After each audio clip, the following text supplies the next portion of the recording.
What's up, seashells? It's Shelby and welcome back to another video. So today's video is sponsored by Cranberry Hair, so thank you. I'm just showing you guys what I got in the box as usual, and this hair is gorgeous, guys. It's a 4x4 closure. I think the lace is transparent and they say it's 28 inches, but I'm really not too sure if it's given 28 inches. If you want to see how I achieved the look, just keep on watching because I will not be doing a voiceover. See you guys at the end of the video.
Okay, so this is what the hair is looking like after I have installed it with no glue. I have literally just used Got2b freeze spray, and actually I took it off and reapplied it. I don't know if I included that in the video, but I actually took it off and pulled it down a little further, and I took the wig cap off completely because it was actually showing through it. So if you don't do the broad cap method, then I believe that the wig cap is going to show right through it, and that didn't look right to me.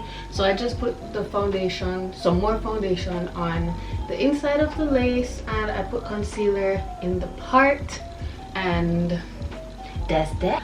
I'm still not to the point where I can make lace look like scalp, but from here it looks like scalp. If I come all the way up here, or you're nosy, then of course you're gonna see the little line of demarcation, and to me it's still not that bad, because guess what, guys, this wig was the first wig I successfully bleached the knots correctly. So give it up for me. I really do love this hair though. It is nice and fluffy. It is extremely soft. I have not put a brush in this hair, and I washed it. I actually bleached the knots 3 times because I didn't get it right the first 2 times, and then the last time I got it right. Still have not used a brush. Even when I washed it, I ran my fingers through it, so it is very soft. Of course I experienced some shedding, I guess, from all the bleaching that I did, but before that I wasn't experiencing any shedding. I think this install is pretty darn good, if I do say so myself. My little baby hair, I'm trying so hard to stop getting into the habit of putting baby hairs here, because I want my wigs to look more natural, you know. The link to this hair will be in the description box below, along with all the specs, although I do think I said it in the voiceover at the beginning of the video. But yeah, thank you so much to Cranberry Hair for sponsoring today's video, and I will see you in the next one. Bye.